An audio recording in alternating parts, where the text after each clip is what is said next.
लोग कहते हैं ईश्वर ऊपर बैठा है और वही सब तय करता है। हमारी किस्मत की लकीरें उसी की उंगली से खिंचती हैं, हमारे सुख दुख उसी की इच्छा से मिलते हैं। ये सोच हमें सुकून देती है, क्योंकि जब हम असफल होते हैं तो हम कह सकते हैं ये तो ऊपर वाले को मंजूर था। लेकिन क्या सच में ऐसा है? क्या हम सिर्फ कठपुतलियां हैं? क्या हमारी जिंदगी की पटकथा पहले से लिखी जा चुकी है? अगर ऐसा था तो फिर ऋषियों ने, उन महान ऋषियों ने जिन्होंने वेदों को देखा, जिन्होंने ब्रह्मांड के रहस्यों को समझा, कुछ और क्यों कहा? उन्होंने कहा, संकल्पो जयति जगत। संकल्प से ही ये जगत जीता जाता है। उन्होंने कहा, जब मन पूर्ण निश्चय कर लेता है वही संकल्प बन जाता है। और संकल्प सिर्फ एक विचार नहीं होता, वो सृजन की शुरुआत होता है। जैसे बीज के भीतर पूरा वृक्ष छिपा होता है, वैसे ही संकल्प के भीतर पूरी सृष्टि छिपी होती है। वो एक धक्का है जो पहाड़ को हिला सकता है। वो एक शब्द है जो ब्रह्मांड को आदेश देता है। साधारण इच्छा कमजोर होती है। इच्छा हवा के झोंके की तरह है, आती है और चली जाती है। पर दृढ़ संकल्प उस चट्टान की तरह है जो हजारों सालों से खड़ी है और समंदर की लहरें उसके सामने बौनी हैं। तुम जब आधे मन से चाहते हो तो परिस्थितियां भी आधी बनती हैं। लेकिन जिस दिन तुम भीतर से कह दो ये होगा और होकर रहेगा, उस दिन ऊर्जा, लोग, अवसर सब तुम्हारी ओर मुड़ने लगते हैं। ये कोई जादू नहीं है, ये विज्ञान है, ये ब्रह्मांड का नियम है। जब तुम अपनी ऊर्जा को एक बिंदु पर केंद्रित कर देते हो तो पूरी सृष्टि तुम्हारे साथ खड़ी हो जाती है। पर सच क्या है? सच ये है कि 90% लोग सिर्फ चाहते हैं, ठानते नहीं। वे सपने देखते हैं लेकिन उन सपनों की नींव नहीं रखते। वे मंजिल की तस्वीर देखते हैं लेकिन रास्ते की कंकरीली जमीन पर चलना नहीं चाहते। तुम भी शायद उनमें से एक हो। तुमने सोचा होगा, कल से पढ़ाई शुरू करूंगा, कल से बॉडी बनाऊंगा, कल से जिंदगी बदल दूंगा। लेकिन कल कभी आया ही नहीं, और अगर आया भी तो परसों के लिए टल गया। ये सिलसिला चलता रहता है और एक दिन तुम पीछे मुड़कर देखते हो तो पाते हो कि साल बीत गए, जवानी बीत गई और तुम वहीं के वहीं हो, बस उम्र बढ़ गई। क्यों? क्योंकि वो इच्छा थी, संकल्प नहीं। इच्छा और संकल्प में बहुत बड़ा अंतर है। इच्छा कहती है अगर आसान होगा तो कर लूंगा। इच्छा सौदेबाजी करती है, वो आराम चाहती है, वो शॉर्टकट ढूंढती है, वो कहती है भगवान करे मेरा काम हो जाए। इच्छा एक मुराद है जो पूरी होने का इंतजार करती है। लेकिन संकल्प कहता है चाहे जितना मुश्किल हो मैं करूंगा। संकल्प अल्टीमेटम है। वो कहता है भले ही रास्ते में आग हो मैं पार करूंगा, भले ही पहाड़ खड़ा हो मैं चोटी पर चढ़ूंगा। संकल्प एक शपथ है जो तुम खुद को देते हो। इच्छा दूसरों से उम्मीद करती है, संकल्प खुद से वादा करता है। अब सवाल यह है कि संकल्प को अडिग कैसे बनाया जाए। इसके लिए हमें स्टोइक फिलॉसफी की ओर देखना होगा। यह दर्शन जो सिकंदर महान के समय में फला फूला, जो रोमन सम्राट मार्कस ऑरेलियस की रीढ़ था, यह दर्शन हमें एक साधारण लेकिन गहरी सच्चाई सिखाता है कि जिंदगी में दो ही चीजें होती हैं, एक जो तुम्हारे कंट्रोल में है और एक जो नहीं है। जो तुम्हारे कंट्रोल में है वो है तुम्हारा निर्णय, तुम्हारा विचार, तुम्हारा माइंडसेट, तुम्हारा एक्शन, तुम्हारी प्रतिक्रिया, तुम्हारी आदतें, तुम्हारी सुबह उठने की घड़ी, तुम्हारे मुंह से निकलने वाला शब्द। ये सब तुम्हारे हाथ में है। इसे कोई नहीं छीन सकता, न सरकार, न बॉस, न दुश्मन, न कोई परिस्थिति। और जो कंट्रोल में नहीं है वो है दुनिया, लोगों की राय, परिस्थितियां, भूकंप, बाजार का गिरना, दूसरों का व्यवहार, मौसम और हाँ, परिणाम भी। तुमने मेहनत की, परिणाम तुम्हारे हाथ में नहीं है। तुमने प्यार किया, सामने वाले का दिल तुम्हारे हाथ में नहीं है। लेकिन तुम क्या करते हो? तुम अपना पूरा ध्यान उस पर लगा देते हो जो तुम्हारे कंट्रोल में ही नहीं है, और जो सच में तुम्हारे हाथ में है उसे नजरअंदाज कर देते हो। तुम फिक्र करते हो कि लोग क्या कहेंगे, कंट्रोल में नहीं है। तुम चिंता करते हो कि रिजल्ट कैसा आएगा, कंट्रोल में नहीं है। तुम सोचते हो कि अगर मैं असफल हो गया तो, कंट्रोल में नहीं है।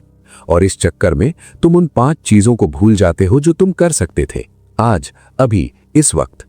यही कारण है कि तुम्हारा संकल्प कमजोर पड़ जाता है। तुम संकल्प तो ले लेते हो, लेकिन जैसे ही पहली बाधा आती है तुम्हारा ध्यान बाधा पर चला जाता है, न कि अपने संकल्प पर। तुम कहते हो देखो परिस्थितियां मेरे खिलाफ हैं। लेकिन स्टोइक कहते हैं परिस्थितियां न तो तुम्हारे खिलाफ हैं न तुम्हारे साथ, वे बस हैं। तुम्हारा काम है उनमें से अपना रास्ता बनाना। तो सवाल ये नहीं है कि भगवान तुम्हारी सुनेंगे या नहीं। सवाल ये है क्या तुम्हारा संकल्प अडिग है? क्या तुम उस बिंदु पर पहुंच चुके हो जहां पीछे हटना मौत के बराबर है? क्या तुमने वो फैसला ले लिया है जिसके बाद कोई वापसी नहीं?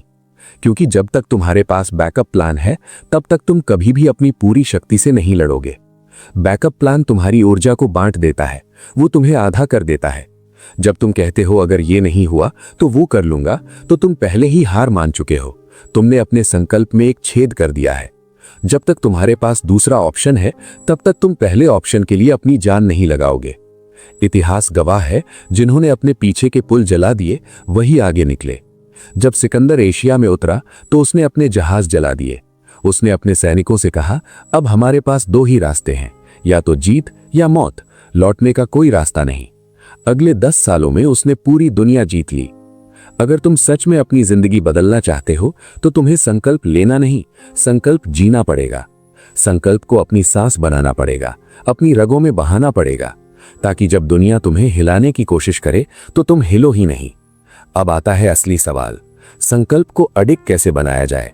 ये कोई जादू नहीं है, ये एक सिस्टम है। ये 4 स्तंभों पर खड़ा है। पहला स्तंभ है क्लियर डिसीजन। निर्णय इतना क्लियर हो कि कोई दूसरा ऑप्शन ही न बचे। जब तक तुम्हारे पास बैकअप प्लान है तब तक तुम्हारा संकल्प कमजोर है। तुम्हें उस बिंदु पर आना होगा जहां तुम कह सको, अब कोई पीछे मुड़कर नहीं देखेगा, अब कोई बहाना नहीं, अब बस आगे बढ़ना है। यह निर्णय रातों रात नहीं लिया जाता। यह तब लिया जाता है जब तुम अपनी कमजोरी से इतना थक जाते हो कि अब और नहीं, जब तुम अपनी औसत जिंदगी से इतना ऊब जाते हो कि अब बस। ये निर्णय वो आग है जो तुम्हारे भीतर जलनी चाहिए, ताकि तुम सोते हुए भी जागते रहो। दूसरा स्तंभ है डिसिप्लिन। संकल्प मोटिवेशन से नहीं चलता। मोटिवेशन एक दोस्त की तरह है जो कभी आता है कभी चला जाता है। अगर तुम मोटिवेशन पर निर्भर रहे तो जिस दिन मोटिवेशन नहीं आएगी तुम्हारा संकल्प भी टूट जाएगा। संकल्प डिसिप्लिन से चलता है। डिसिप्लिन का मतलब है बिना सवाल पूछे, बिना मूड देखे, बिना मन की सुने करते जाना। जैसे सूरज रोज उगता है, वो नहीं पूछता कि उसका मन है या नहीं। जैसे नदी बहती है, वो नहीं सोचती कि आज थक गई हूं। संकल्प रोज के छोटे एक्शन से बनता है। वो दिन जब मन नहीं करेगा वही दिन तुम्हें बनाता है। याद रखो, जिस दिन तुम आलसी होना चाहते हो उसी दिन तुम्हारा संकल्प परीक्षा में होता है। अगर उस दिन भी तुम उठकर अपना काम कर लेते हो तो तुम्हारा संकल्प मजबूत हो जाता है। अगर उस दिन तुम बिस्तर पर पड़े रहते हो तो तुम अपने संकल्प को धोखा देते हो। तीसरा स्तंभ है एम्ब्रेस पेन। दर्द को अपनाओ। स्टोइक्स कहते हैं, pain is a part of the path. दर्द कोई दुश्मन नहीं है, दर्द एक शिक्षक है। हर बार जब तुम दर्द से भागते हो तुम कमजोर होते हो। हर बार जब तुम दर्द को सहते हो तुम मजबूत होते हो। जिम में वो दर्द जो तुम्हारी मांसपेशियों को तोड़ता है उन्हें मजबूत बनाता है। जीवन में वो दर्द जो तुम्हारे अहंकार को तोड़ता है तुम्हारी आत्मा को मजबूत बनाता है। अगर तुम डिस्कम्फर्ट से भागोगे तो कभी स्ट्रांग नहीं बनोगे, क्योंकि ताकत कंफर्ट में नहीं मिलती, ताकत उस पार मिलती है जहां तुम्हारी सीमाएं खत्म होती हैं। जब तुम ठंडे पानी से नहाते हो तो तुम अपने मन को सिखाते हो, दर्द सहना सीख, ये तो बस शुरुआत है। जब तुम भूखे रहकर ध्यान करते हो तो तुम अपने शरीर को सिखाते हो, इच्छाएं मेरे ऊपर राज नहीं कर सकती। जब तुम थकान के बावजूद काम करते हो तो तुम अपनी आत्मा को सिखाते हो, मैं सीमाओं से परे हूं। चौथा स्तंभ है मास्टर योर इमोशंस। अपने इमोशंस पर कंट्रोल। क्योंकि अगर तुम्हारा मन ही तुम्हारे कंट्रोल में नहीं है तो तुम जिंदगी को क्या कंट्रोल करोगे? तुम्हारा मन एक बंदर की तरह है, एक डोरी से बंधा हुआ बंदर जो इधर उधर कूदता रहता है। गुस्सा आता है तो तुम सोचते हो अब मैं कुछ भी कर सकता हूं। डर आता है तो तुम सोचते हो मैं नहीं कर सकता। उदासी आती है तो तुम सोचते हो सब बेकार है। लेकिन सच ये है कि तुम वो नहीं हो जो तुम सोचते हो। तुम वो हो जो इन सब के बीच शांत खड़ा है। तुम साक्षी हो। जब गुस्सा आए तो उसे आने दो, लेकिन उस पर एक्ट मत करो। जब डर आए तो उसे महसूस करो, लेकिन उसकी वजह से पीछे मत हटो। जब मन कहे बहुत हो गया, रुक जा, तो तुम कहना मैं तुम्हारा गुलाम नहीं हूं, मैं तुम्हारा मालिक हूं। यही सबसे बड़ी लड़ाई है, बाहर की नहीं, भीतर की। जो अपने मन को जीत लेता है उसके लिए दुनिया जीतना बच्चों का खेल है। याद रखो, संकल्प लेना आसान है, पर उस पर टिके रहना वही असली तपस्या है। तपस्या का मतलब जरूरी नहीं कि जंगल में जाकर बैठ जाना। तपस्या का मतलब है हर रोज, हर पल अपने उस फैसले पर खरा उतरना। जब दुनिया तुम्हें मना करे तब भी, जब तुम्हारे अपने लोग तुम पर हंसे तब भी, जब तुम्हारा शरीर दर्द से कराहे तब भी, जब तुम्हारा मन हार मान ले तब भी। तपस्या का मतलब है चुपचाप, बिना किसी से शिकायत किए, बिना किसी से उम्मीद किए, अपनी मंजिल की ओर बढ़ते रहना। जैसे कोई यात्री रात में अकेला चल रहा हो, उसे न सड़क की परवाह है न अंधेरे की, उसे बस अपने गंतव्य की पड़ी है। तुम भी वैसे ही बन जाओ। जिस दिन तुम्हारी नजरों से सब धुंधला हो जाए और सिर्फ तुम्हारा लक्ष्य दिखे, उस दिन तुम रुक नहीं सकते। जिस दिन तुमने ये ठान लिया कि चाहे कुछ भी हो जाए मैं नहीं रुकूंगा, उस दिन तुम्हें कोई नहीं रोक सकता, न हालात, न लोग, न किस्मत। क्योंकि संकल्प शक्ति व्यक्ति की नहीं होती, वो ईश्वर की शक्ति होती है जो तुम्हारे भीतर बैठी है। वही शक्ति है जिसने इस ब्रह्मांड को रचा, वही शक्ति है जो परमाणु को घुमाती है और सूरज को जलाए रखती है।